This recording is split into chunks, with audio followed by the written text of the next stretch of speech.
Kai Sakura, an average teenager with useless skills serving in the army, monitors the demon prison with his friends.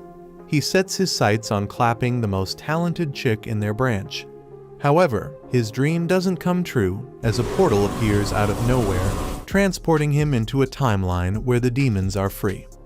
Standing at the top of the largest tower that seems like touching the sky, Kai faces an interesting being. As her white feathers molt from her wing, he wonders if she is an angel. However, black wings molt for her other wing, making him question if reading too many stupid comments is causing blindness. Seconds later, she opens her lifeless eyes and asks who's there, stunning him. When the blurriness goes away, she begs him to free her from these chains.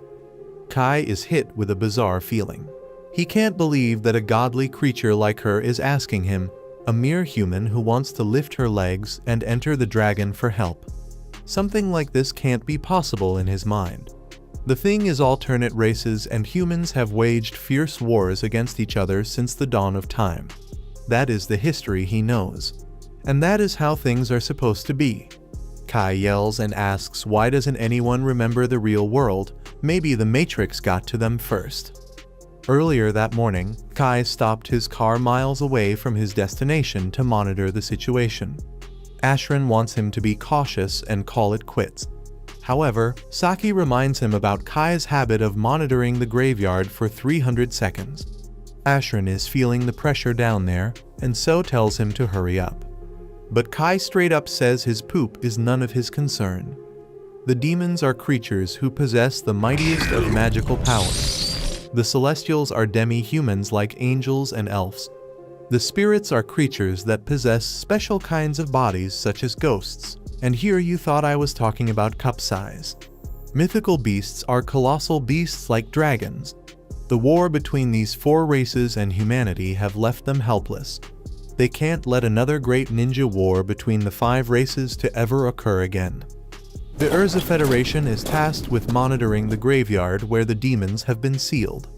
After completing 300 seconds, he concludes the demons are Netflix and chilling or clapping with each other's wives. With no activity, he returns to the van. Ashran comments on him being like his dad never came back after going out to buy milk. However, Saki thinks Kai's behavior is a blessing since they get paid for being useless. He believes that Sid defeated the four heroes using the shining sword given to him by the prophetic god Arsal Salaka. Ashran asks if the demons ever even tried to escape from graveyard in the last 100 years. Nor are they introverts in heaven. Kai reveals that no demons have escaped, but it is their job as the human Aegis agency to keep such outcomes from happening. They know he makes a fair argument, but Ashran asks why he is serious about the demon graveyard while the other fours are not taken seriously. Kai counters his argument, saying the people assigned to the other four graveyards do their jobs very well. His job is to stop a demon from ever escaping, otherwise there will be no fake vaccine for this catastrophe. Saki, born without brain cells, reminds him that a demon never escaped and the world is at peace. Kai thanks her for pointing out the obvious. However, keeping his guard up is the best humanity can do. Back in the city of Vishal, the group reports back to the human Aegis agency Vishal branch. Kai doesn't waste any time getting his pump. He defeats the NPC human hologram and goes into extreme mode. The AI system in the facility warns him, claiming a low-level soldier like him can't defeat the dragon. Kai dodges its tail attack and sneaks in behind from its backside. Taking advantage of its size, he targets a blind spot on its leg. However, his strength is far from dealing damage to a mythical beast. The dragon is about to smoke his ass, but Saki shuts down the hologram. She wants to know if he plans on dying before losing his V-bar on Instagram Live. Kai claims that his training will bear fruit only if it's challenging enough, otherwise he could just clap her for some cardio. Judging from his attitude, Saki says he should have been born during the Great War between the five races. Most definitely his name would have gone down in history like Prophet Sid. With all honesty, he confesses that his abilities are far from the great hero who defeated the heroes of the other races. Saki can't imagine how he defeated those 4 heroes. The hero of the Demon's Dark Empress Vanessa, the hero of the Celestials' Heavenly Lord Alfraya, the hero of the Spirits Rikijin Kyoko, otherwise known as the Spirit Sovereign, and lastly the hero of the mythical beast Fang King Rathel.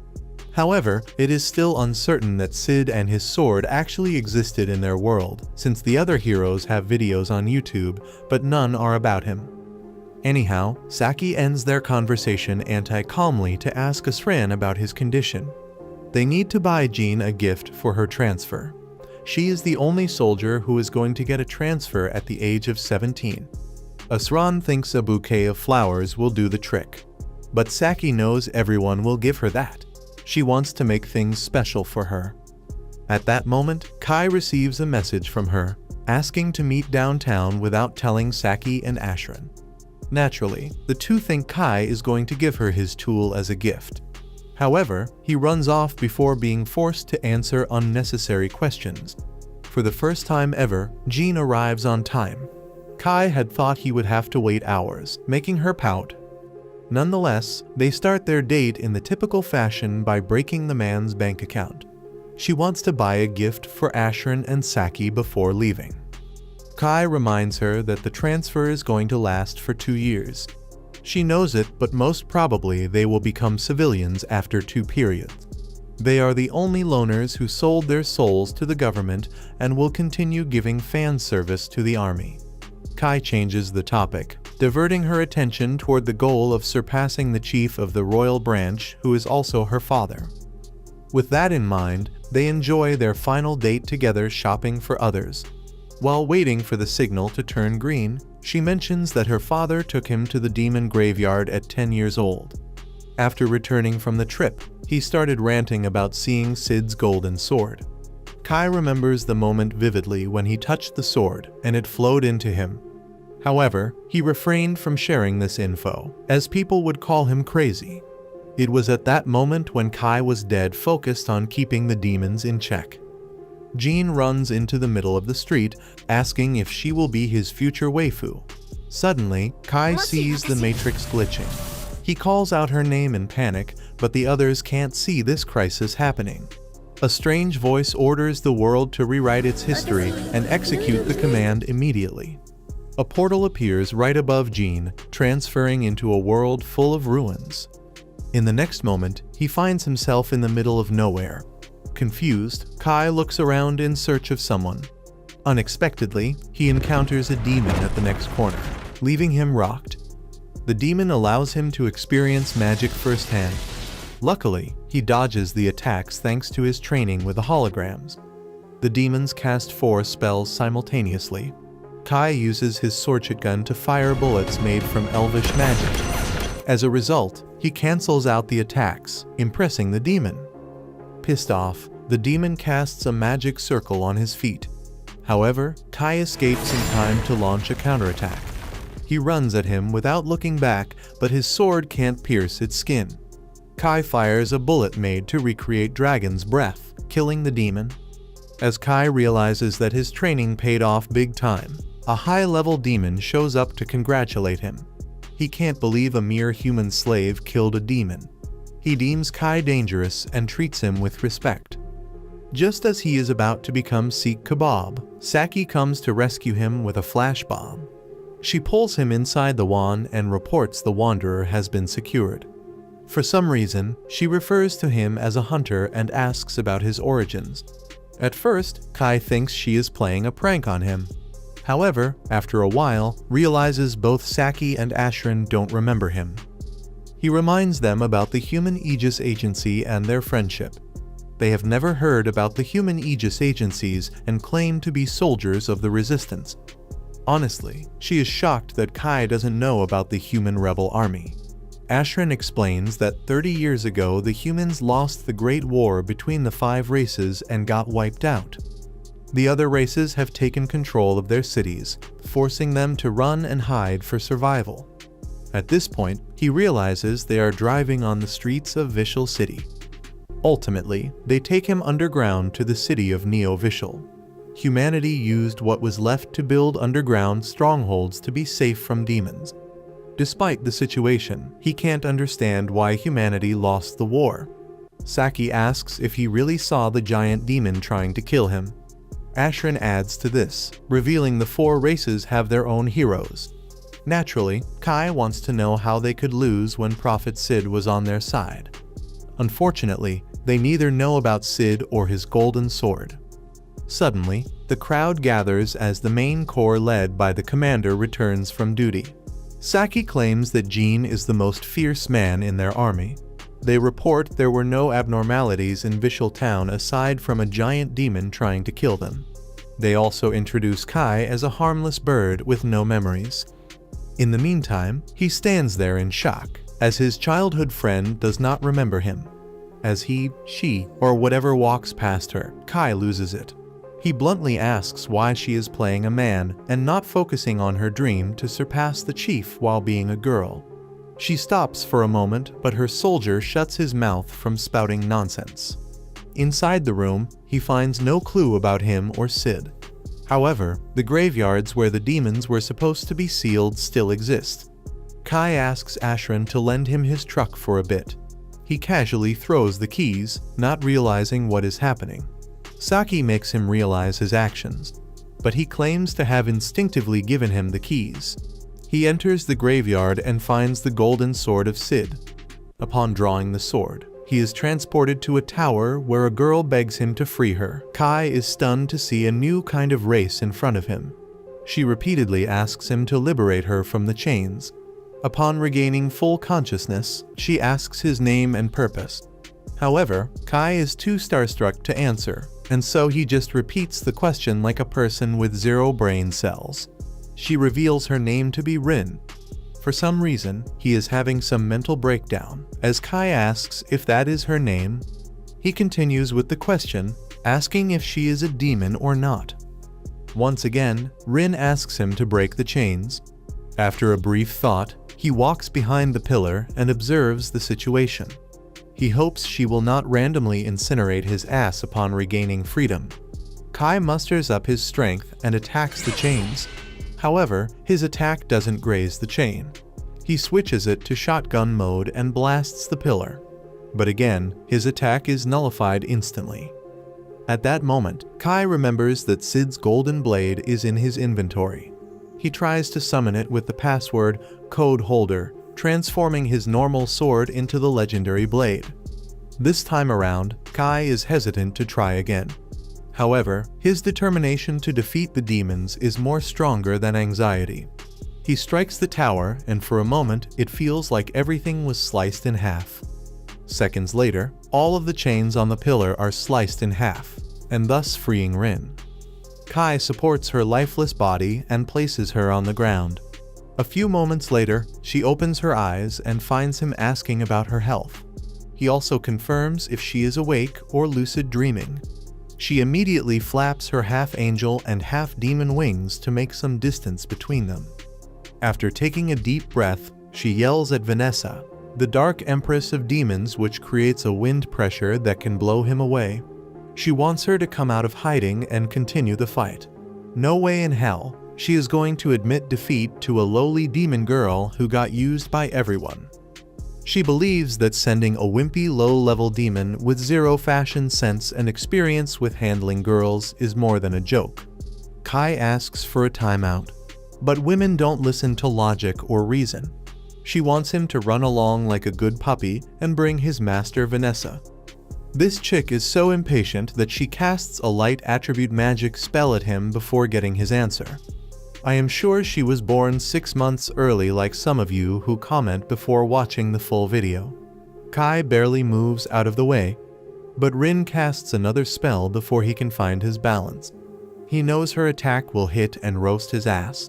Unexpectedly, a mysterious woman tells him that the code holder in his hand can severe fate itself. As the world moves in slow motion, she asks him to sever the meaningless fate of death from this world. He instinctively cuts through the spell and makes it vanish, shocking her. Even if he doesn't understand what happened, he plays it cool. She wants to know how a low-level demon cancelled out her spell. Kai yells that there is no demon here. He doesn't have a tail or wings, proving his race is human. He clarifies they are not enemies to begin with, so stop blasting spells. Rin reveals she holds a deep grudge against demons, and so she attacked without thinking. Kai asks about her race. However, she deflects the question, saying it doesn't matter. She is willing to apologize for the attack. But Kai can't ask about her race again. Naturally, Kai is curious about the place and who captured her. Unfortunately, she doesn't remember anything on that part. She was fighting Vanessa and then suddenly was teleported here. Kai cleans his ears out and wonders if he heard correctly. He asks if she is talking about the Dark Empress of the Demon and their hero Vanessa. Rin claims to be so powerful that she can school heroes like Vanessa. She can also easily wipe out an army of demons. However, she doesn't act stingy when complimenting Kai for countering her attack. She wants to know how that was possible. Kai humbly gives the credit to Sid's sword, once again acting upon his good nature. Suddenly, a strange creature came crawling out of the portal. It claims that Fate Singularity entity has awakened. She is at the worst threat level in this new world. It must immediately commence removing the last riser's seal. The monster attacks with its centerpiece tail. However, Kai pushes her out of the way. Utilizing its support, the main body tries to slam dunk them from above. But Kai and Rin move out of the way. The tail has enough power to absorb the pillar's tower and destroy it. As the chimera directs its attention towards them, Kai tells Rin to hold his hand and run away. For a moment, Kai believes his escape plan is a success. Unfortunately for them, the monster creates a portal and sticks its tail inside it. The exit opens right behind Rin and captures her. She screams like a little girl, which makes you wonder where all that power just flew out. The monster confirms that the threat has been captured while Rin just screams like a 3-year-old nutcase. It also commences the Zero Code, a process of eliminating every atom in the person's body. During this time, Kai just stands there like a clown and watches Sunday Night Live with Jimmy Kimmel. Just as she is about to be blown off, he feels frustrated with himself for staying still. He rushes forward and slices the tail in half, freeing Rinny. The monster wonders why the forbidden sword is present at the graveyard. Kai's sword slash opens a portal back to where Kai found the sword. Rin immediately hugs her, claiming she was scared to death. Kai asks if she has any family in the world. She reveals that the celestials, spirits, and the mythical beasts didn't accept her as a part of them. The demon race was the cruelest of them all. They called her an abomination of nature. That is the reason she and Vanessa were fighting before this happened. Kai can resonate with her because nobody in this world remembers him. Plus, the history he remembers is when the humans won the war between the 5 races and lived peacefully. But now the vile demons have taken over their cities. Rin is confused by his explanation because demons taking over human cities is just fantasy. The last time she met the demons, they were completely pissed about losing the war to the human hero. Kai abruptly grabs her by the shoulders, asking if she really knows about Sid. Unfortunately, she doesn't remember his name. On that note, they step outside the graveyard. Unexpectedly, she falls down due to fatigue from being captured and attacked by the monster. Kai carries her on his shoulders and explains they are going to head back to the human city. Naturally, she doesn't want people to judge her and refuses, but Kai convinces her to trust him. She makes a huge fuss in the car, thinking that it's another cage. She also stands out in the city like a sore thumb. Worst of all, Rin tries to murder people using her magic, but Kai stops her. Still, he doesn't blame her for acting this way. It's natural that she is cautious around strangers. In the meantime, he overhears her singing in the bathroom. Kai always thought it was a human thing, but I guess angels like to pleasure themselves as well. Suddenly, she comes out of the bathroom, claiming the water won't stop. Just to be clear, she is talking about the cap, you dirty minds. Kai quickly turns away and asks her to wrap a bath towel. He closes the tap and hopes Rin won't just pull something like that cause his heart is weak. She claims that humans are unfair for bathing in stream water despite the demons fudging them up. She always bathes in cold, freezing water from the lake and pond. Plus, their bed is way too soft for a race who is fighting for their survival. Late that night, Rin abruptly wakes him from a deep sleep, leading him to fall down from the bed. She senses strong magic from outside, telling him the demons are attacking the city. He rushes outside to find everything in flames. Humans are panicking and running to the shelters, making him realize that humanity is pushed into a corner. Rin tightly clings to him with fear, but Kai tells her to let go. He understands that playing the role of Sid in this world is his responsibility. Saki and Ashrin attack the demon with guns. However, their weakly bullets can't pierce the demon's skin. With no choice left, Ashrin tells her to bring out the machine guns while he keeps the demons in check. Unfortunately, his words are like his hair, putting Saki in grave danger. At that moment, Kai arrives on the scene and tells her to duck. He blasts the demon with his shotgun sword, shocking her. Once done, he orders her to use water against the gargoyles. He explains that their stone bodies will become too heavy to fly after absorbing water. Afterward, she should hit them with a grenade to blow them to bits. In the meantime, the demons cast petrification magic on Ashrin. Kai, quick on his feet, shatters the circle with his bullet. Simultaneously, Rin arrives on the scene and destroys the demon with lighting magic. The two of them have never seen the technology and strategy Kai implemented in his battle. Eventually, he reveals that Rin and him are from the world where the humans won the Great War between the 5 races. Seconds later, Ashrin receives word that 2 demon scouts have spaced from their clutches, meaning more demons will come. With no choice left, they plan to take Kai and Rin to the headquarters for Jean to decide their fate. He tells the commander and the war councils about the world where humans won the war. Naturally, they think he's been smoking weed for God knows how long. But Jean noticed that he talked with her in a tone of familiarity. Kai reveals their relationship and claims Jean always wanted to be like her father and grandfather. Shocked, she stands up and ends the meeting. Later, Jean's assistant knocks on their room and invites them to her quarters. She doesn't believe his complete story, but can't ignore his fighting ability. She wants to launch an all-out attack against the demon forces in collaboration with the 5 human cities.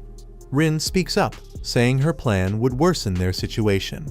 The battle will capture the attention of the entire demon race, fast-forwarding their annihilation. Jean yells at them, asking what to do. After thinking a bit, Kai claims their only option is to attack the royal capital and defeat the hero of the demons. He explains that most of the demons' forces are fighting the other races on the borders.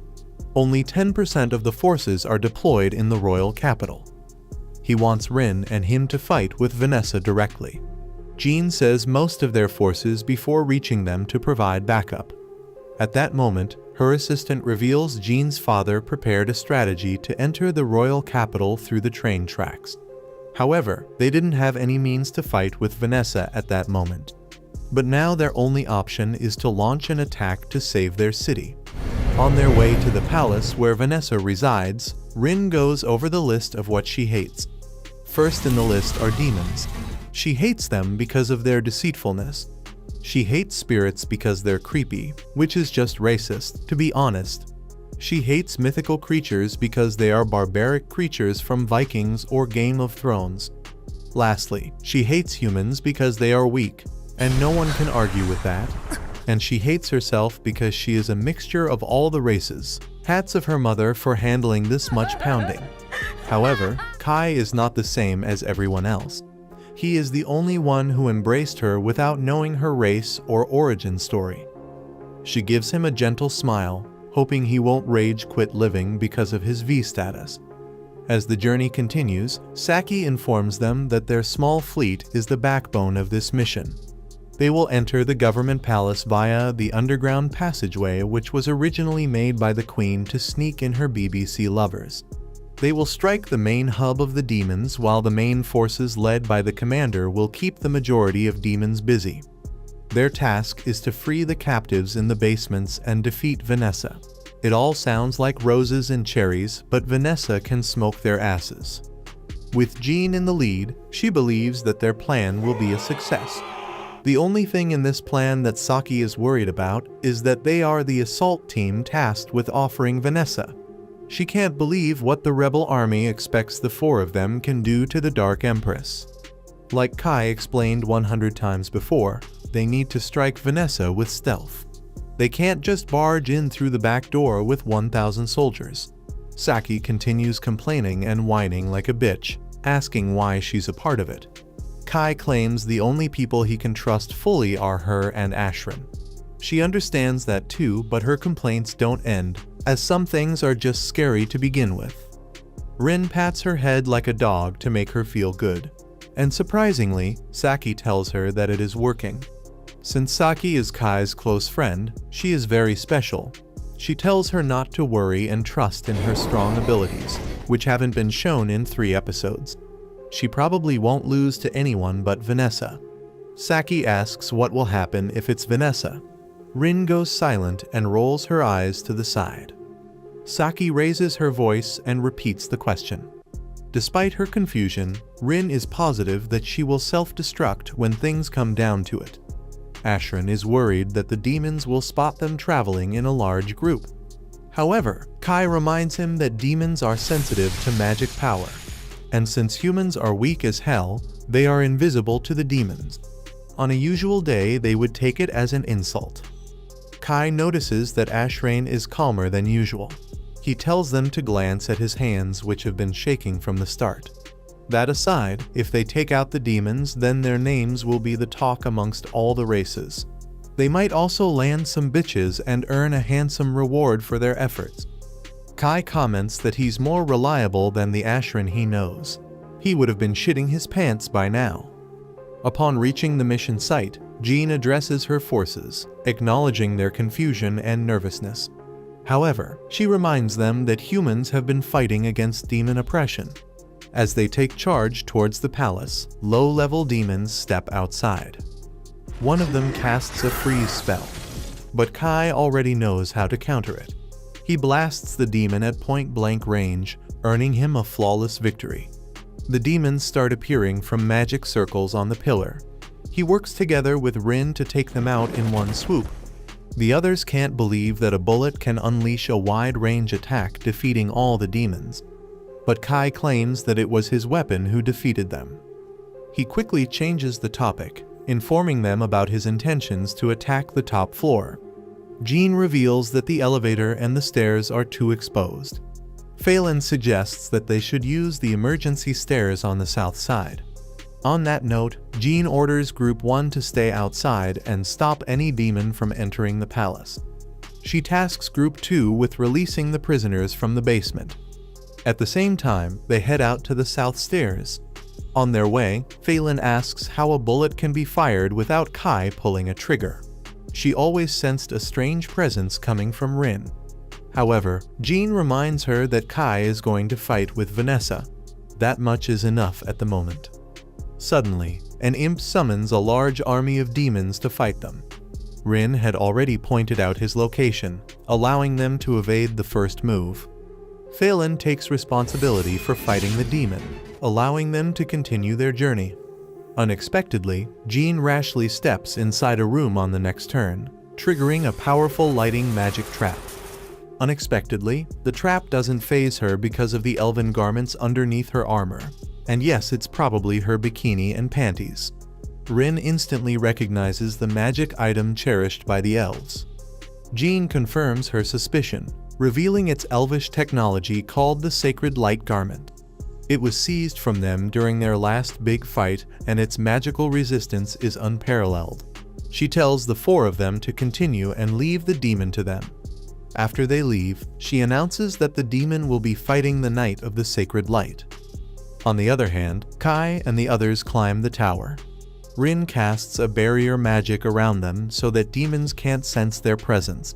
She mistakenly calls it magic, forcing Kai to cover for her. Just as planned, the demon passes by without noticing them. Saki gets scared of its presence, but Rin calms her down. Unfortunately, the infrared sensors in the palace built by the humans sound the alarm. Kai and Rin head to the surveillance room to find high-level demons using an iPhone. He reveals that the demon hero is impressed by their inventions and wanted the demons to make use of it. Suddenly, Rin pulls a sacrificial move. She pushes Kai outside the room and freezes the entrance, forcing him to continue to the top of the tower.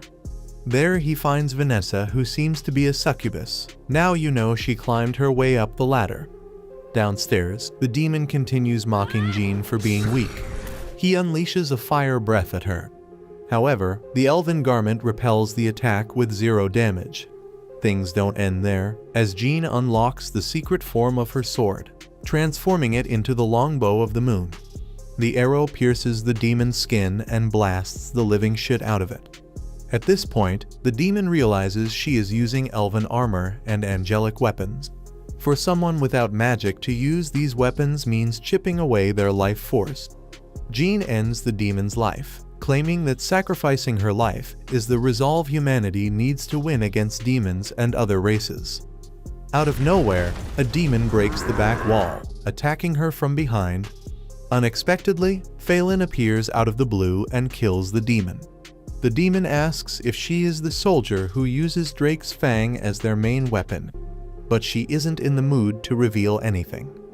Up top, Vanessa asks him to put down his weapon, as any human would be surprised to see that the demonic hero is a succubus. She doesn't mind making love to him to pass the time. However, our Gigachad doesn't fall for big milkers, well, at least when she is a blood-sucking demon who wants to enslave you. She was hoping to make him her slave with one charm. However, she didn't expect that a human who gets a boner every morning would refuse her body. She thinks that he's the human who uses Elven's garments in the army. Kai clarifies that he's an outsider who came from another world where history claims their defeat. Being arrogant, Vanessa states that such a world never could or will exist. However, Kai continues explaining that he was summoned into this world without his will. The history he remembers is the one where the Great War among the 5 races is long in the past. Upon hearing this, she asks which of the 5 races won the war. Kai answers her question, claiming the humans won the war. Initially, she is shocked not knowing if Kai hit his head somewhere. She laughs at the fact that the demons, spirits, or mythical beasts could defeat the humans. Still, just to fulfill her curiosity, she asks who was the one who defeated them in his delusions. Without any hesitation, Kai states the name Prophet Sid. For some reason, the word Sid reminds her of other words like sword, code holder, graveyard, and most concerning world reincarnation. Kai wants her to expand on these words and thoughts. However, Vanessa claims that the Dark Empress doesn't need to concern herself with such atrocities. She cuts to the chase and attacks Kai. Unexpectedly for her, Kai counters her attack with his weapon and closes the distance between them. He lands a fatal blow on her, but she replaces her body with an inclusion. Once that happens, she blasts him away with a simple explosion spell. Vanessa realizes that his weapon has the same properties as Drake's breath. She concludes it is also from another world. However, she doesn't care enough to chit-chat about the other world. She casts a powerful fire spell, blowing a hole through the walls. But Kai manages to evade the attack. Afterward, she casts a magic circle underneath the ground, making it impossible for him to dodge. The impact from the attack causes the whole palace to shake, worrying Rin. She accepts that he will die from the attack. However, Kai's or Sid's sword saves his lie yet again. Vanessa is really interested in his sword. But before he could answer, Rin appeared on the scene and attacked her. Right after, the strange portal from the graveyard appeared. From it, the mysterious creature arrives, claiming that Vanessa is showing unexpected fluctuation due to the taboo word Sid. She holds Vanessa and concludes that inclusion by last riser. At this point, she understands what's going on here. However, Rasterizer B claims that she is a threat to this world and must be eliminated. She executes Code Zero just like with Rin. As Vanessa's body deteriorates, she activates her hidden magic, enhancing her strength. She asks if a mere dog of Alfraya dares to think it can kill the Dark Empress. she unleashes a spell at point-blank range which destroys everything outside the palace as well. Kai can't believe that Rin was fighting this monster before coming to this world. However, she claims that Vanessa wasn't this strong back in the real world. She is so strong that her legs are shaking from fear. After dealing with the unannounced interventions, she tells Kai that their battle will continue. After appearing out of a portal, Sasterburby observes strange fluctuation coming from Vanessa. I could bet it is from her assets dangling left and right. She initiates the extermination process, activating Code 0. A strange type of magic begins to erase parts of her. Naturally, the hero of the demons didn't attain the title from a drinking competition. She buffs her stats and cup size to unleash a calamity-level spell to fry her brain. Rasterburby knows that Vanessa is in cooking mode, and so she retreats for the time being. Kai can't believe his eyes. More so, he can't understand how the fudge was Rin fighting her back in their real world. Rin clarifies that Vanessa is far worse. I mean, sure, she was strong in their world, but this is something beyond expected. All that I am the strongest takes fade as her legs begin to tremble. In the meantime, the succubus demon lord heals her wounds. She wants to focus on getting rid of the weaklings in front of her. She descends to the ground and contracts her wings to prepare a strike befitting the hero of humanity. Shocking for pretty much everyone, Rin takes action before anyone else. She holds her by the waist, as not to act naughty and fulfill her fetish, but to cast a shadow prison, a barrier from the spirit race. She tells Kai to run away because Vanessa is cooking. Unfortunately, she clarifies that a weak barrier from the spirit race isn't going to stop her. She unleashes her magical power in all directions to blow away barriers. As a result, Rin is sent flying. Despite her warnings to Kai, he leaps in for the attack with his mind clouded by anger. At that moment, Vanessa calls him an eyesore and casts an inferno spell at point-blank range. The impact sends him flying into the nearest wall. Seeing the life fade from his hands, Rin shouts out his name, hoping his heart will jumpstart. Vanessa rips the bandage, delivering the news that he's off. Yet, Rin doesn't want to believe it. Fast forward, she wants to know about her next move. Will she foolishly seek revenge or try to escape on her own? As she silently stands up, Vanessa assumes that Rin even lost her will to respond. However, unbeknownst to her, she rises in anger. A dark aura surrounds her body, leaving her confused. Even her wounds miraculously heal with a trace. Rin states that she will never forgive her for killing Kai. She repeats this phrase over and over, transforming it into a creature made from the 5 races combined. Naturally, even Vanessa can't comprehend the origins of her chaotic appearance. She asks her to give the hero a walkthrough like in the other anime. But Rin rudely tells her to shut up and attacks. Her punch for a moment makes her see the grave. She questions her true nature. However, Rin continues attacking without any rashness. She pushes Vanessa a few steps back with Goku voiceover. Unfortunately, this doesn't last long, as she straight up blocks her punch. As the two are in a stalemate, Vanessa takes advantage of psychology to traumatize Rin. She claims that using this form earlier in battle would have at least allowed Kai to escape. However, she was scared to show him her true self. She feared being called a monster from the one person she loved. Technically, she is the one who killed him, not her. Rin already knew this, but realizes that regret won't bring him back. Still, she can make her die with her. She locks hands with her, reciting a strong curse spell. Her life force invades Vanessa's body to overflow the glass. She claims that each droplet of blood dripping from them reduces their lifespans. No spell in her arsenal can counter Rin's spell. All she can do is call her names like abomination and stuff. Suddenly, all of Rin's magic power depletes in an instant, making her fall on her knees. Obviously, she can't understand why the suicidal act failed. Vanessa reminds her that even curse magic relies on her magical powers, making it the reason she lost. Since this is the demon's main nest, she had already prepared countermeasures for the other 3 races excluding the humans. a wide-range hex that transfers magic power from the other races into her body.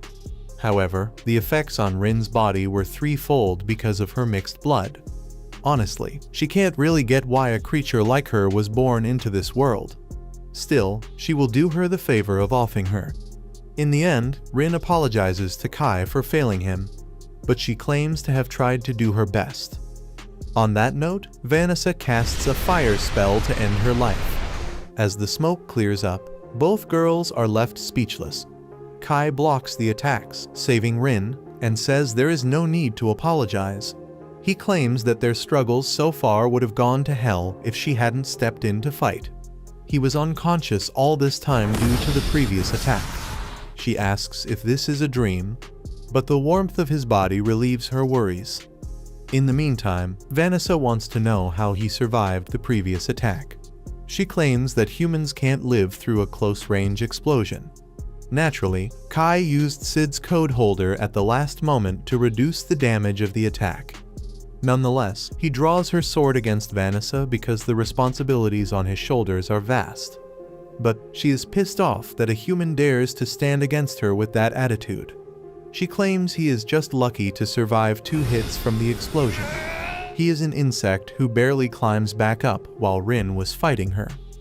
Kai agrees with her statements, claiming that this is exactly the reason he can't stop fighting. Rin and the others fought with their lives on the line just so they could exchange swords. The least he can do for them is show her their determination. Vanessa laughs, wondering what new things will Kai show her. She knows the human mind all too well. They all proclaim to showcase the will, the potential, and the future of humanity. But in the end, they were all lips. The Spirit Sovereign Rikujin Kyoko, the Lord of Heaven Elfraya, and the Fang King Wrath El are all nuisances. However, she respects them as leaders of their clans with absolute strength. But humans have no hero. She asks Kai if he is here to announce himself as one. He isn't interested in titles, just titties. Still, he will gladly answer her first question. Kai intends to show her their spirit. In this world where there is no prophet said to fight for the humans, he will take up the sword and fight as humans' representatives. Vanessa doesn't know what he can do, but why not give them a chance? She casts Devil's Planet, a meteorite from above. Kai asks Code Holder to answer in kind. He unleashes multiple slash attacks to destroy the magic. Vanessa is impressed by his ability to nullify her magic. However, she reveals more cards under her sleeves. A powerful wide area spell to attack both of them. At that moment, Kai signals to his team to turn off the lights, limiting Vanessa's vision. She realizes that humans don't have magic power, making them impossible to detect in the dark. She attacks by seeing the glow of Code Holder. Unfortunately, Kai gave her sword to Rin to act as a distraction.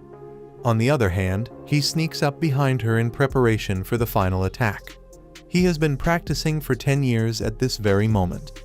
Rin throws Code Holder at him, allowing him to land a Deceive Strike. Before the strike lands, Vanessa realizes her defeat. She willingly gives the royal capital back to the humans. Suddenly, her body starts to break due to Code Holder's effect. Not only that, the shackles on her memories are also broken. She remembers Sid, the prophet, like it was yesterday. She can't believe that she messed up this badly. In addition, she knows something about the world reincarnation as well. She remembers that wretched Sid was talking about this phenomenon during their last period. Kai wants to know the truth about everything, mainly why Sid was sliding into her DMs. She claims that the world was rewritten. Sid called this phenomenon world reincarnation. He can't believe that Sid predicted that something like this would happen.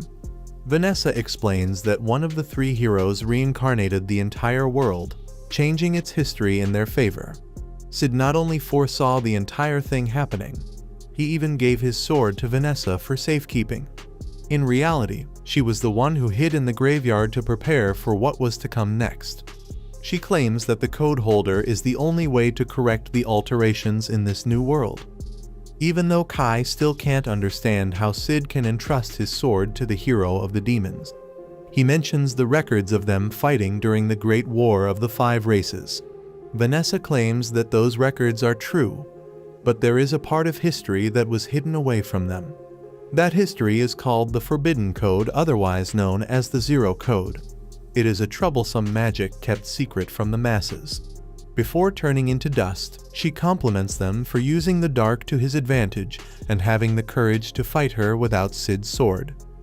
She finally understands the human spirit and is frustrated like hell with this loss. However, making excuses is a habit of losers. She promises to make love to him the next time they meet and vanishes into dust. Sometime later, the Calm reports to the rebel army around the world that Jean has successfully taken back the royal capital, giving the humans something to celebrate. The members all sleep like babies to recover from the fatigue of battle. On the other hand, Kai is worried about finding the truth behind the fake world. For now, all they know is that something happened and they are the only ones who aren't affected by it. Rin mentions that this world is far scarier than their previous one. Moments later, Jean comes to the rooftop with Phelan. First and foremost, she thanks Kai and Rin on behalf of the entire rebel army for defeating Vanessa. Furthermore, she plans to leave the reconstruction of the city to the old dudes in the offices. In the meantime, they are planning to gather forces from all 4 major regions that were captured by each race for a large-scale operation. She hopes that Kai and Rin will lend them their aid once again.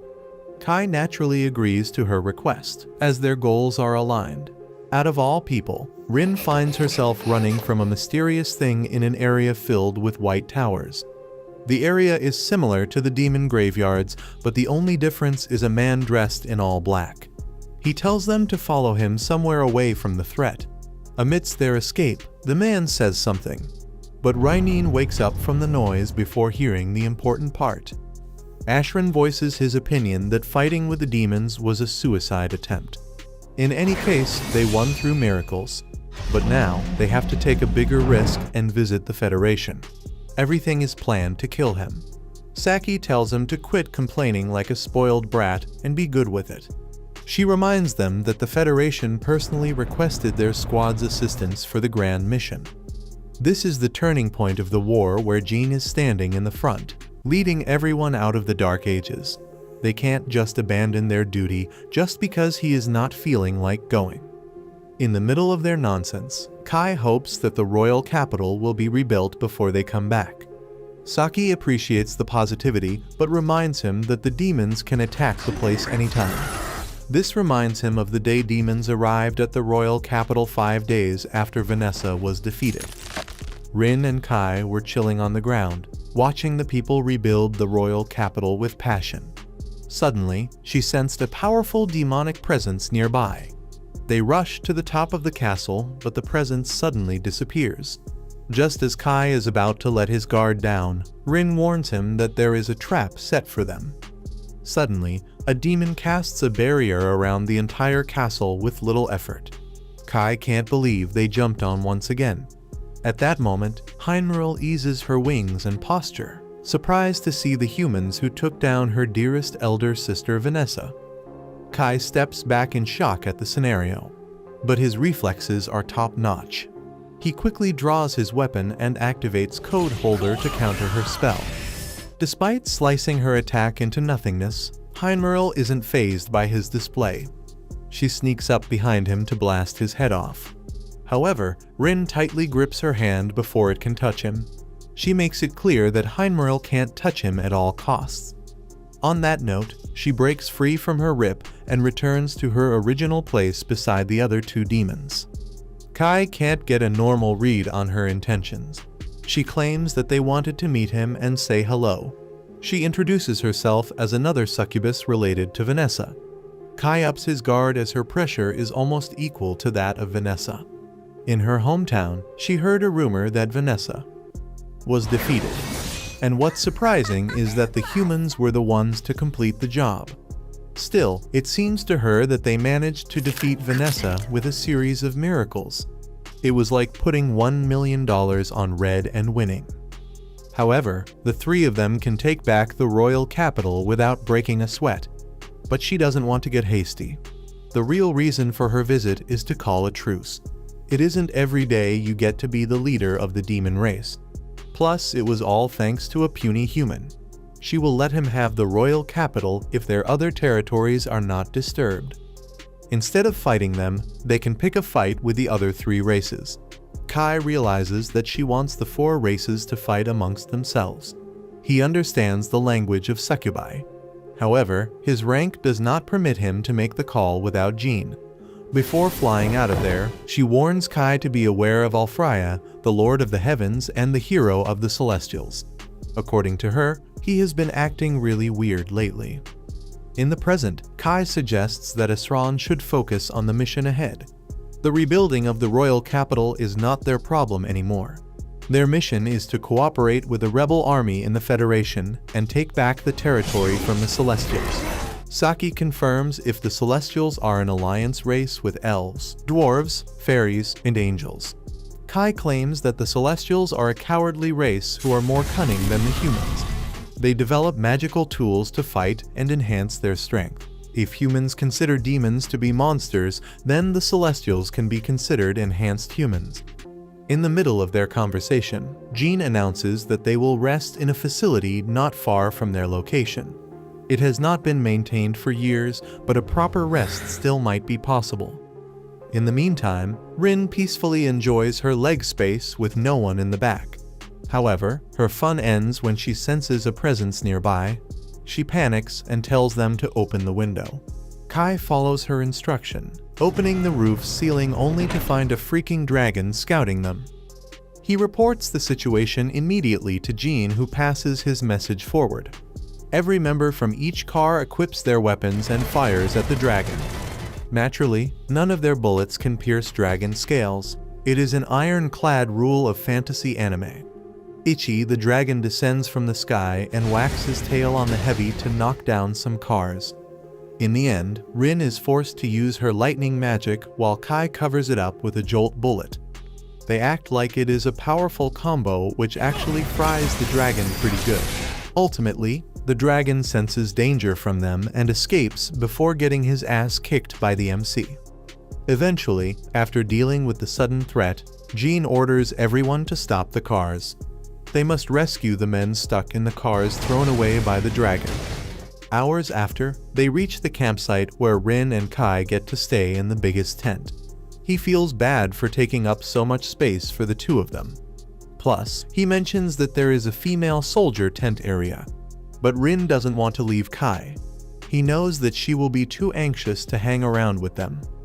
After a few minutes, Jean and Phelan enter the tent.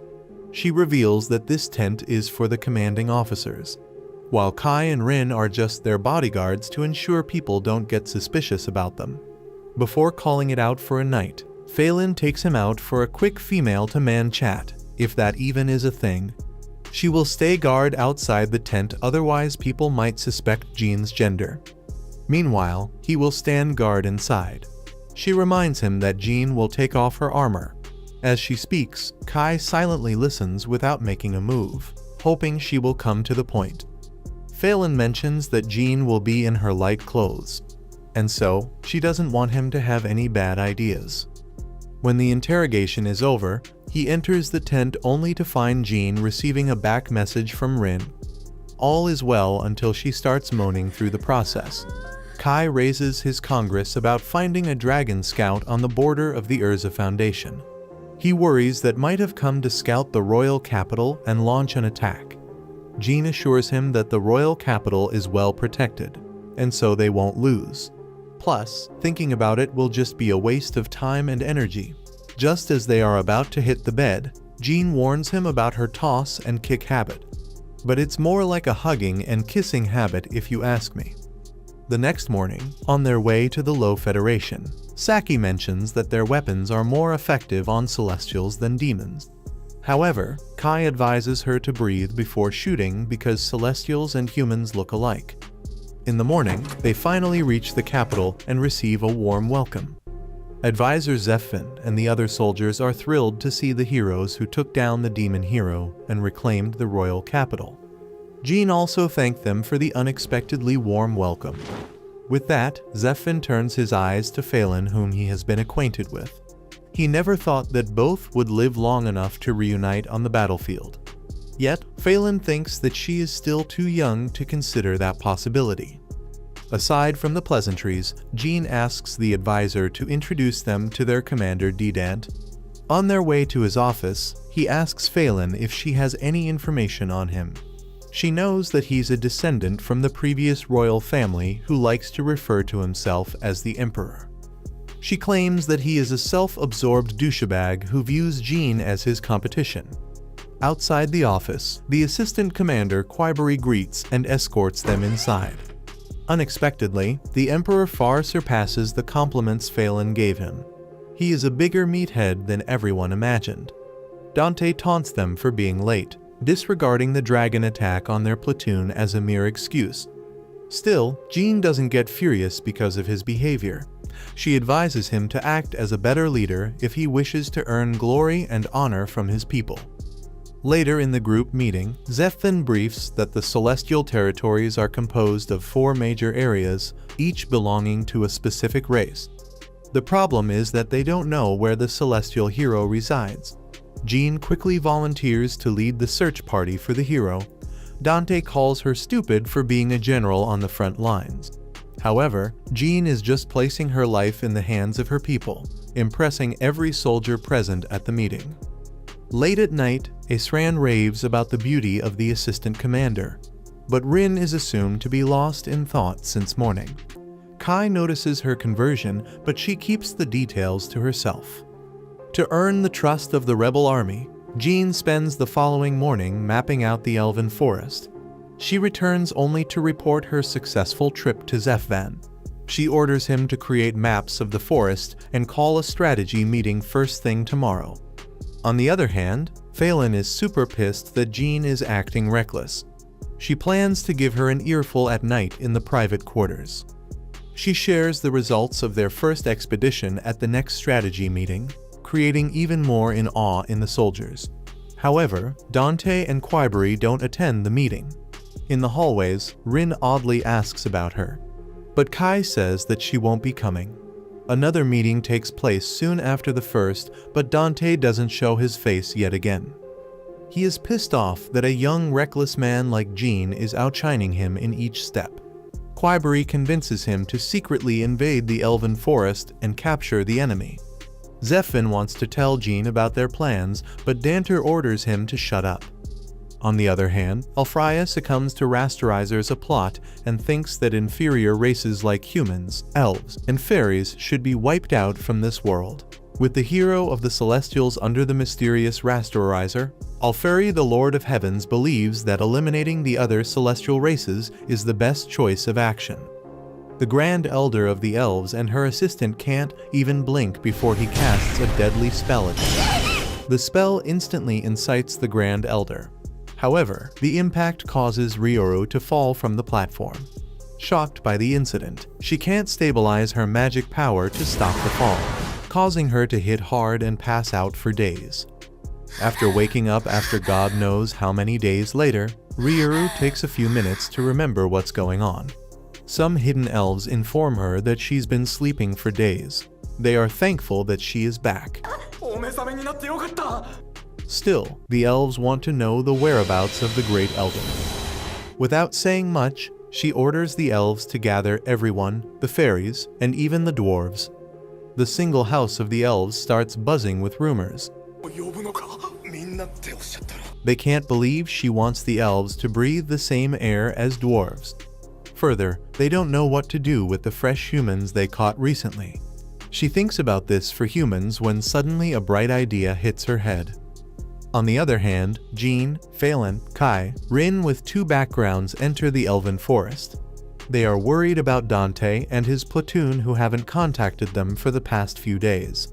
They know his unhealthy obsession with Jean forced him to venture into the elven forest without considering the risks. However, Kai believes that his assistant commander might be the one to blame. He explains that elves can hide their long ears, imitating humans with ease. She might be an elven spy, keeping the humans under close observation. Upon hearing this, Jean concludes that there might be more spies in the rebel army. Once they return, Rin would need to examine everyone closely to ensure everyone's safety. In the meantime, she whispers into his ears that there is an elf nearby. Kai informs them about this development, claiming Rin has gone through special training to sense magic. Being the man who defeated Vansessa makes him credible enough for Jean and Phelan to trust. Soon, they come across an area filled with rebel army weapons. Phelan explains that this is most likely the area where the humans were captured. Although, Jean can't believe that his platoon would fall for an obvious trap set in front of their eyes. Kai directs their attention to the trees above, revealing the real trap. He read about the elves' habit to set multiple magic traps in one place. The traps are expertly blended with nature, making it difficult for even Jean to locate. Afterwards, Rin continues in the direction of the elven scent. However, her path ends in the middle of nowhere. However, before they know it, a giant magic circle teleports them to the entrance of the elven forest. Asura accidentally touches Saki's non-existing Jayat, leading them to argue in enemy territory. Before they know it, Jean gets annoyed and tells them to shut it. She deems them fools for making noise in the enemy territory like a bachelor party. Kai explains that the giant magic circle teleported them into the elven forest. Suddenly, a small creature named Silk comes running out of the bushes, chasing an insect. She wants the insect to be her best reminder. Phelan informs them that she is a great fairy, and thus everyone must be on guard. Silk runs around after the insect, ignoring the humans until Asura's long legs come in her way. She bumps into him and loses sense of everything. Upon gathering herself, Silk mistakes him for an elf. She asks which part of the forest he came from. But seconds later, she realizes Asura doesn't have any magic in his body. He reveals that none of them are slaves. They are just lame humans without any magic. Immediately, Silk gets scared of them, forcing her to cast wind magic and escape. They find it weird, but Silk's cute appearance is hardly any danger to them. After following Rin's lead, they reach the entrance of the elven village. The guard draw their arrows, while Kai and the others prepare to launch a counterattack. Unexpectedly, the so-called assistant commander arrives on the scene, telling them to hold their fire. Jean and the others taunt her name and title, revealing they know everything about her spy business. However, Quiberi tells them to address her by name. Moving forward from the pleasantries, Jean demands her to release the hostages, including Dante. She agrees to let them free only if the humans fight the angels on their behalf. She believes that defeating the angels won't be a hard task for the people who defeated the demon hero Vanessa. Kia steps forward, asking about their motives to betray the angels. However, Quiberi claims that the angels betrayed them first. Without revealing any further information, she takes them to Ryoru. Before introducing herself as the Shrine Maiden, she reminds them that this is the first time humans have entered their village. They won't be welcomed by the citizens, but still it should be considered an honor. Judging from their appearance, she doesn't believe they were the ones to defeat Vanessa. However, Jean assures them that their platoon cleared the boss fight. Within a few seconds, Ryoru notices that the undergarments she is wearing belong to the elves. Jean explains that the humans stole the magic items from demons near the border of the Urza Federation 10 years ago. Since they weren't stolen directly from the elves, she decides to let it slide this time. Coming to the point, Ryoru wants to form a contract with the humans. They must resume their great elder, who's currently being held by Alfraya. She explains that there was a time when Alfraya was a gentle soul. However, now, he suddenly wanted the other races to serve under him like slaves. She and the Great Elder went to clear things out with him, but he didn't listen to their words. Despite Kai understanding the elves' delicate positions, they fear that this might be an ambush from the elves and the angels. Surprisingly, Quiberi offers her life as collateral to the cause. However, Phelan doesn't believe her life holds any meaning compared to the 6 of them. She forces Ryoru to accompany them on the mission, and if things go south, her life will be taken immediately. Obviously, Quiberi objects to this idea, but Ryoru reminds her that it was the elves who lost their great elder. In the meantime, the dwarves and the fairies are strong as ever. If they don't hurry this up, they might face a civil war. They can't fight amongst themselves when the hero of the Celestials is after their heads. At that moment, Phelan accepts her life as collateral for the mission. Ryoru then orders the fairs and the dwarves hidden in the trees to listen to her orders and retreat. They are forbidden from taking any action until she returns. On that note, she asks Silk to prepare sitting for the guest, as the details will take a while. After spending the entire day with the elves, Rin sleeps like a baby. However, Kai forces himself to stay awake to guard everyone. Suddenly, Ryoru arrives on the scene, seeking a few answers. Firstly, she doesn't understand why the humans try to stay awake if they need to light a fire. She promises that none of the citizens in the forest will make a move on them until the contract is over. This allows Kai to take a breather and relax. Ryoru also sits down, ready to ask him the questions. He thinks she wants the methods they used to kill Vanessa. However, the Shrine Maiden knows her limit. Still, she wants to know if the power he used to kill Vanessa will be enough for the Lord of the Heavens Alfraya. At this point, Kai starts to realize this is not only a rescue mission. She actually wants him to fight with Alfraya, removing an obstacle from their path. Ryoru tells him straight to his face. They will be facing Alfraya no matter what measures everyone takes. There is no way in hell they can enter and escape the Angel's Palace without him noticing. After waking up with little rest, the search unit informs the base about their current status. Following the elf's lead, they reach the giant tree, which is also an entrance to the Angel Palace. She activates a double-rigged magical circle placed at the base of the tree. Kai wonders if they were prepared for the human invasion. However, Ryoru insults them on the stop, reminding them that none of the races are afraid of them. They placed such thorough traps for the demons, mythical beasts, and spirits. He reveals that the demons thought the same about the humans. This is the reason they focused most of their strength fighting the other races at the border. He believes that most of the angels are also underestimating the humans, and thus most of their forces will be at the border as well. At this point, Ryoru realizes that his victory over the demons wasn't dumb luck. She takes them upstairs using a teleportation spell only to be greeted by a stench of burning flames. For some strange reason, most of the fortress guards are burning in flames. She checks their pulses, revealing none of them are dead. But still, they can't fathom who would have done such a thing. Since there is no time to dwell, Ryoru continues the journey to the top of the Angel Palace. Phelan realizes that having an elf beside them helped them a lot. However, their celebratory moods don't last long, as the War Angel Vicious casts a wind spell at them, forcing them to dodge in the nick of time. The Angel of War knew that the Earth Dwellers won't stay silent for long.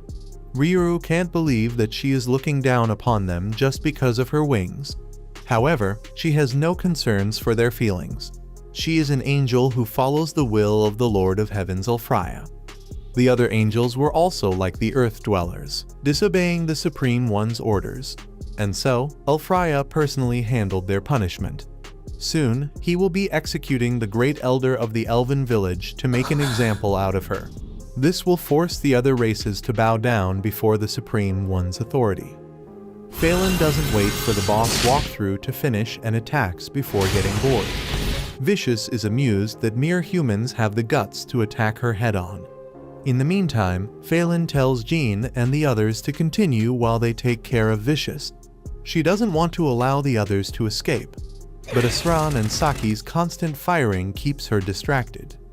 Still, on the next floor, they are attacked by a giant angel covered in metal named Yahello. Luckily, Rin is able to match his raw strength, countering the attack. She is forced to stay behind while the rest move on. Even with that being the case, Kai tells her to catch up to them as soon as possible. Yahello pities her for staying behind and fighting hopeless battles, but she unveils her true identity, planning to exert all her strength. On the second last floor before reaching the palace, Ryoru asks them to wait. She walks closer to a pillar to disarm the barrier around it. As she continues disarming all the barriers, Kai comments on the scene. Jean agrees with him that the hero should have these many barriers. She also apologizes to him for making them fight Vanessa alone. However, this time she will join the fight as well. Eventually, they reach the top floor, where the Great Elder is crystallized. At the same time, Lord Alfraya appears out of nowhere to deliver his speech that no one really cares about.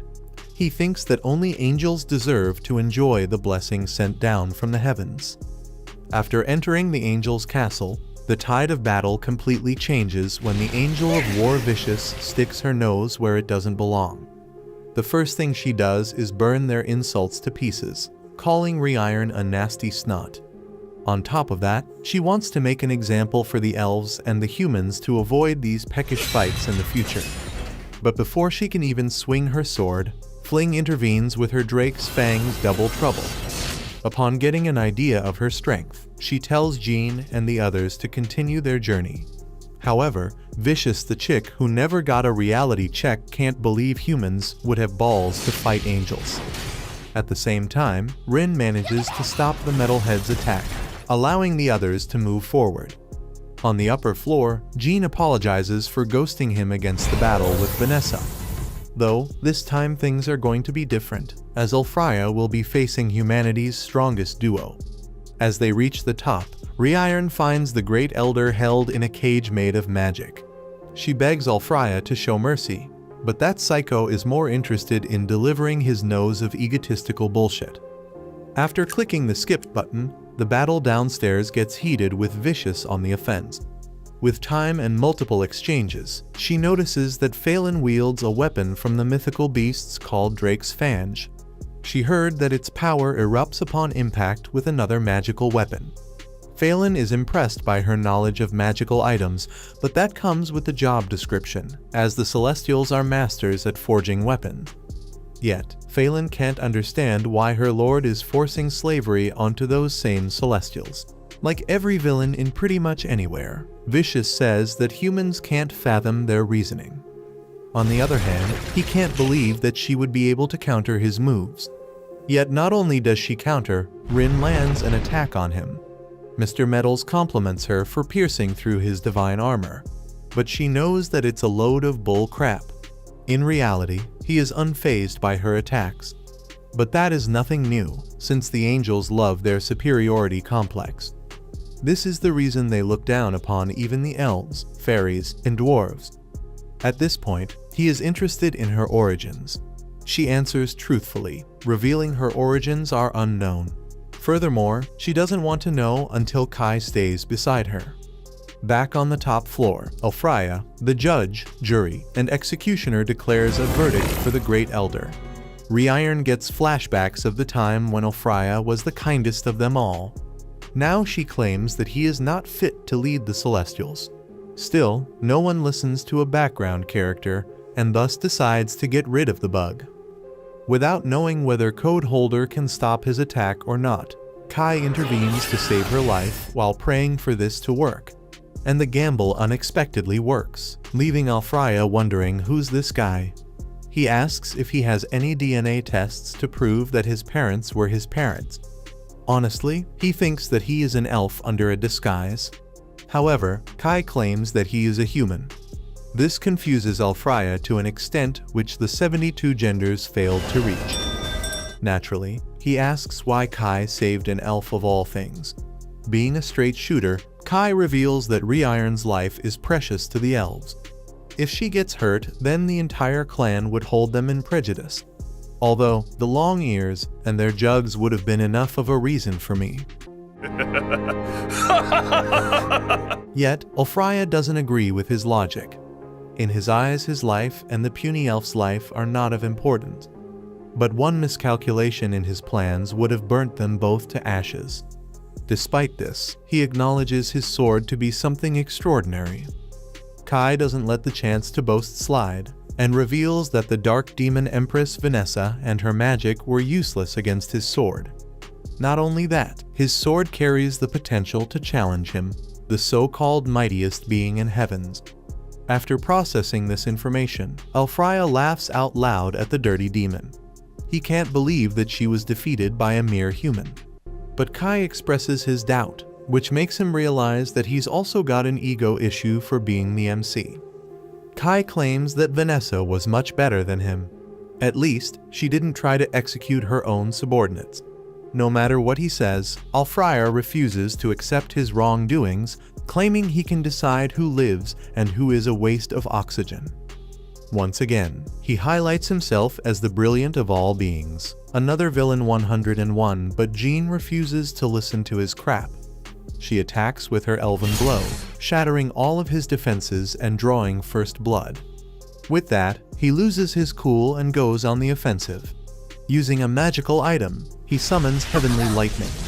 However, the elven garments underneath her armor saves Jean from major damage.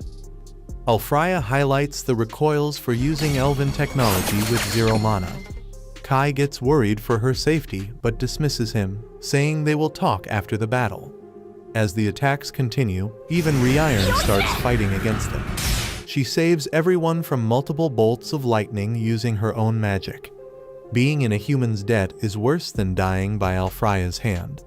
Kai mentions that having 4 against 1 would be much better odds, and so she rushes to save the Great Elder from the coffin. Alfraya quickly attacks her, but the spell she casted before takes a hit instead. Unfortunately, she can't break through the coffin even with her elven treasure. At that moment, she realizes that a coffin that can hold the Great Elder, who is only second to the Great Hero, can't be broken. However, all of this doesn't make any sense even if it's Alfraya. Using multiple magic items must have its backlash. Yet, for some strange reason, he isn't showing any signs of fatigue or loss of magic power. She wonders if this new power of his is the reason for the sudden change in his attitude. Unexpectedly, he claims that his change wasn't sudden. He just got a new subordinate to accompany him. In that moment, Last Riser comes out of the portal and stands beside him, shocking everyone. On the lower floors, the Metal Angel and Rin go toe-to-toe, matching fist by fist. Despite fearing his strikes, she thinks that he is holding back his power.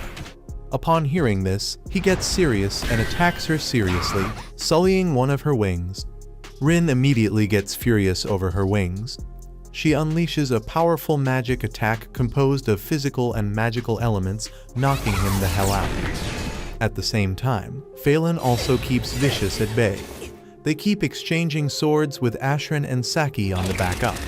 While keeping her attention to herself, she orders them to target her wings. Yet, none of the shots hit its target due to Vicious maneuverability. Things change when they throw a smoke bomb in the area, allowing Phelan to take advantage and strike her wings. She reveals that an angel's source of power and weakness are their wings. Vicious can't believe that humans would have this information, but Phelan tells her that a man claiming to be from another world told them everything. Back on Rin's side, the angel takes off his mask and allows her to pass. Unexpectedly, ever since the day Alfraya changed, he and Vicious have been waiting for this day. Even if things have gone far, Vicious wants to apologize to her friends the Great Elder and Reiron. She accepts her fate to be slain, but Phelan refuses to take action. She knows an angel wouldn't clash swords with her and fly to keep their advantage. Yet it was clear that Vicious was holding all this time. She gives her a chance to apologize face to face only if she takes them with her. On the top floor, Alfraya orders Last Riser to attack the humans without knowing what he's gotten himself into. The shockwave sends Jean flying out of the boundary, but Rin manifests to catch her in the nick of time, giving her enough time to take a direct shot. When things get calm, Kai asks if he is the one behind the world reincarnation. To his surprise, Alfraya doesn't even know what the term refers to, unlike Vanessa. This throws him off since his real mission is to figure out the truth about this fake world and return to the original one. After a brief thought, Kai wonders if he remembers the name Prophet Sid. Within seconds, the name reminds him of something. He utters some words regarding a thing that Sid gave him. Soon, Last Riser notices that his memories of the original world are returning, forcing her to attack him. She or whatever the hell it is recognizes the fluctuation in his brain from the taboo word, Sid. Just like before, she initiates Code Zero protocols to erase this defective version of Elfree from the world. Unfortunately, before he could understand the situation, the spell disintegrated him into nothingness while the others stood still. With that, Last Riser shows herself out with a magic hop device. However, their troubles don't end, as an avatar of the hero of Celestials with black wings appears out of nowhere. He is just like the Last Riser without any emotions or anything.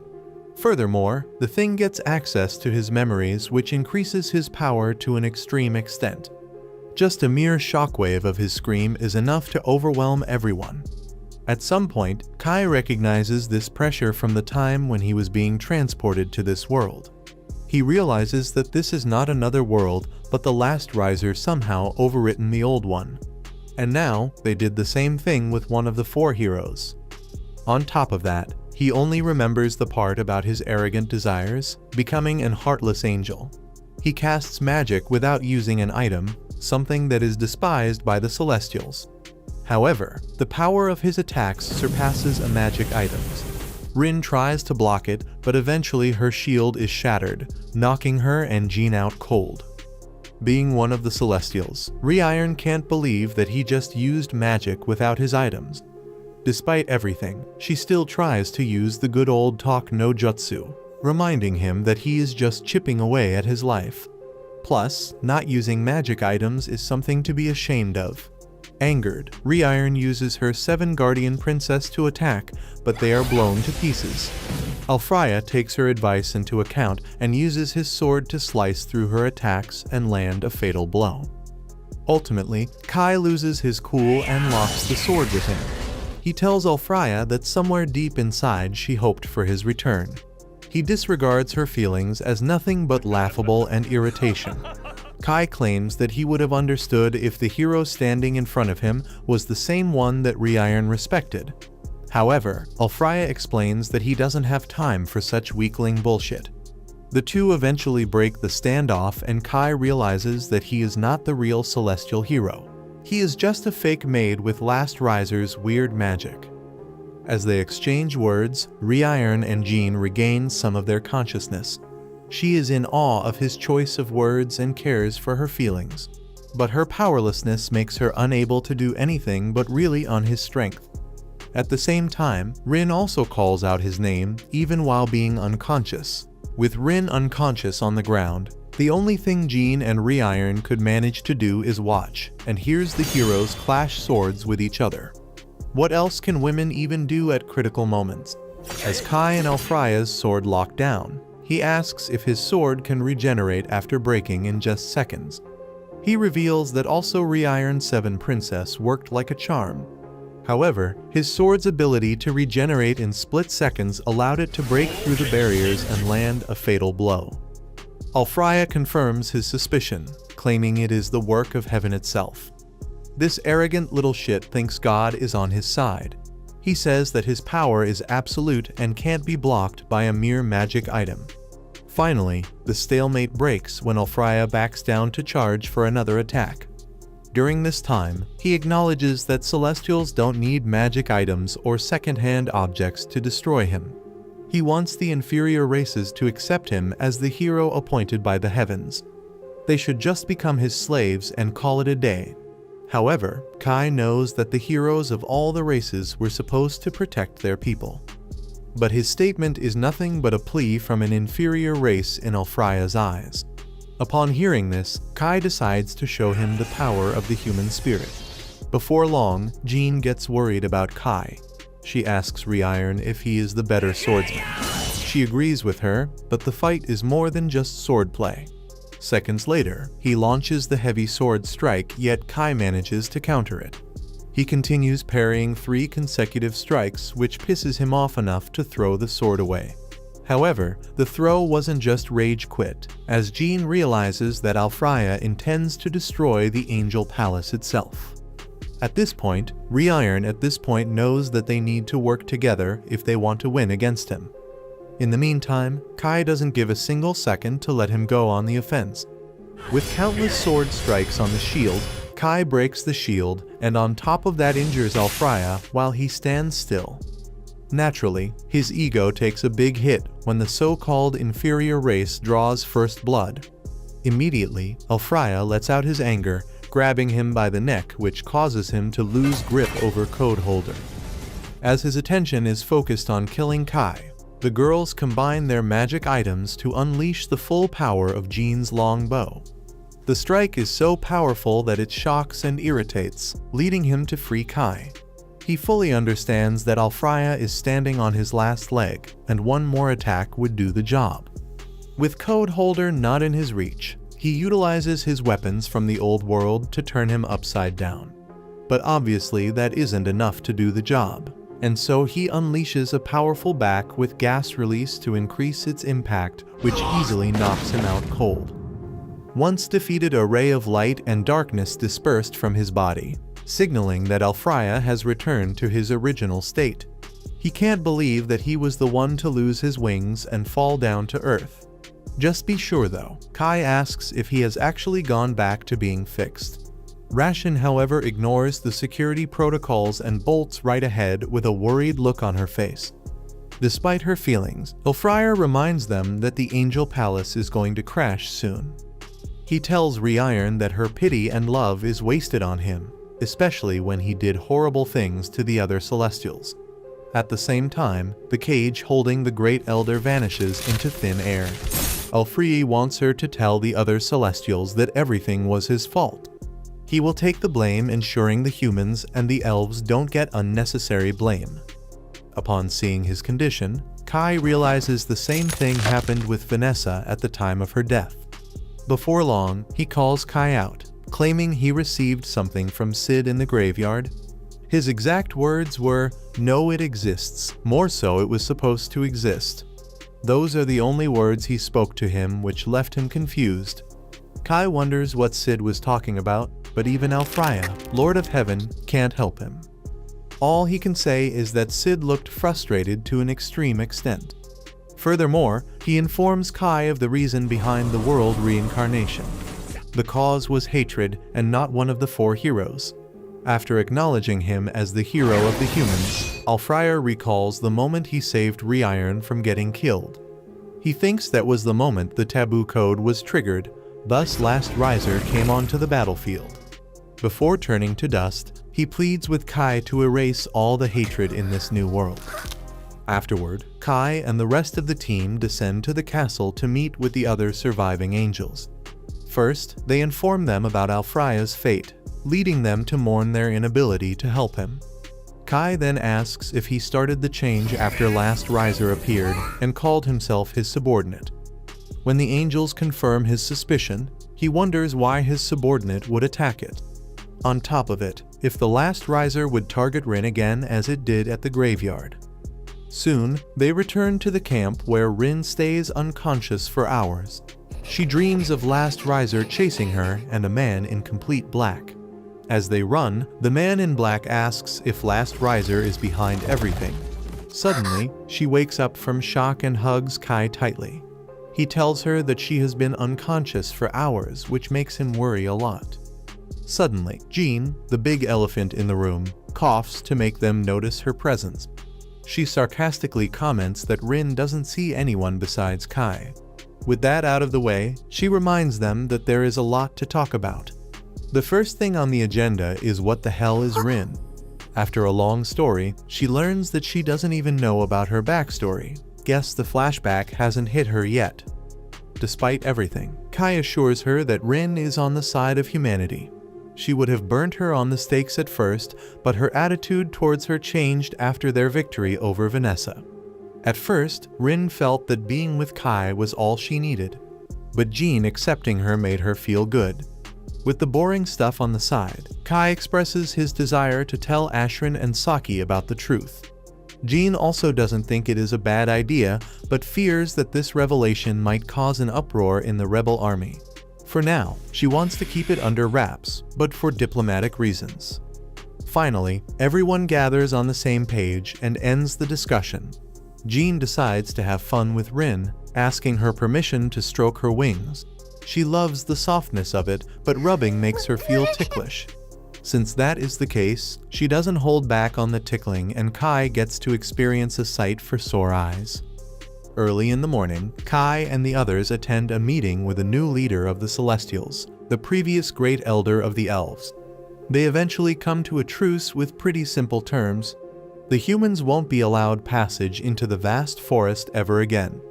In exchange, the Celestials will return all human territories to their original owners. Furthermore, they won't enter human cities.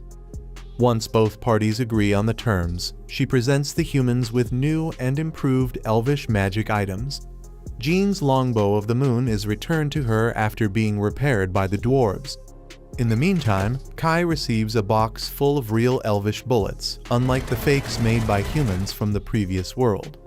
The dwarfs were intrigued after they saw a sample of the bullets the humans made, and couldn't wait to make some of their own. Reiron reveals that she was the one who melted the ore for the bullets, making them truly priceless. Back to the important stuff, the Great Elder asks Jean if they are going to attack the spirits in the south or the mythical beasts in the west. However, she doesn't answer since it will be crucial to their strategy. Whatever the case may be, the Great Elder claims they would need to travel through the forest if they needed to reach either side. And a need for a guide would come up pretty quickly since GPS hasn't been invented yet. She is willing to throw them a bone just this once. Accepting this would be a no-brainer, but this is politics, thus the humans want to know her real motives. Full disclosure, she wants to know the truth about Lord Alfreya's betrayal and his mind getting fudged. These changes occurred 10 years ago on that particular day. The giant armored angel picks up the sheets, revealing that Alfreya and Wrath-El fought on the outskirts of the western border without any subordinates. It was like they were colluding and conspiring to do something evil. Well, their grin seemed that way. Soon after, Last Riser appeared out of nowhere to hit the final nail in the coffin. So, she is willing to help them in exchange for the truth. Reiron hops in, saying the Great Elder is putting her kin through such a dangerous situation. If they look closely at the situation, the elf assigned to the humans would basically be a hostage. Still, she can't wait to know this person's name. The Great Elder says that this person will be her. For a moment, Reiron doesn't understand what is going on and keeps talking in a condescending tone. But when the mountain crashes, she freaks out. She begs her to change this decision. However, the Great Elder points out that she didn't budge one step away from Kai's side, which is another ball game altogether. Rin raises her eyebrows like the Rock and confronts her head-on. Reiron goes blank and asks Kai to come to the rescue. Yet, this Gigachad says he'll be happy to have an elf by his side. After returning to the city, Jean reports the situation to the so-called commander who lets an elven spy into his ranks because she has huge racks. I mean, I would do the same thing, but still. Anyways, the old man can't believe they pulled off a victory and a truce with the elves. Still, Jean reveals that the time limit is 1 year. She then thanks Dante for nothing except the supplies he gave them. But this fat shit is still showing attitude when a teenager does his job. He claims the Urza Federation and Low Rebel Army failed to work together. But seeing the results, it is clear that humanity won big. However, he also knows the same surprise tactics won't work against the other races. After they defeat the demon and celestial hero, the other races will change their perception of them. They will consider them a substantial threat. To counter this, a successful corporation with the rebel army fighting the spirits will be necessary if they want to win. Plus, the commander there is a veteran hero called the Lion King Balmung. He heard rumors that Phelan is acquainted with him on good terms. She doesn't let the compliment get to her head and remains calm. She acknowledges him to be a trustworthy commander. Dante stands up with his back against them, realizing that he wasn't a trustworthy commander. At this point, Phelan feels sorry for the guy. Still, she tells him that if he puts his ego aside, then Dante has the ability to lead humanity. However, he wants to leave that job to Jean. She refuses to take such a responsibility though, as her wish is to stop the war. On the other hand, the hero of the spirits and the hero of the mythical beasts meet up near the city. The beast girl mocks Elfraya for failing to resist Last Riser's control and trying to control it instead. However, the great sage, the hero of the spirits, can see through her bullshit. With the formalities out of the way, Wrath-El claims that the spirit race will disappear from this world. Watch this next video on screen and subscribe to not miss next part.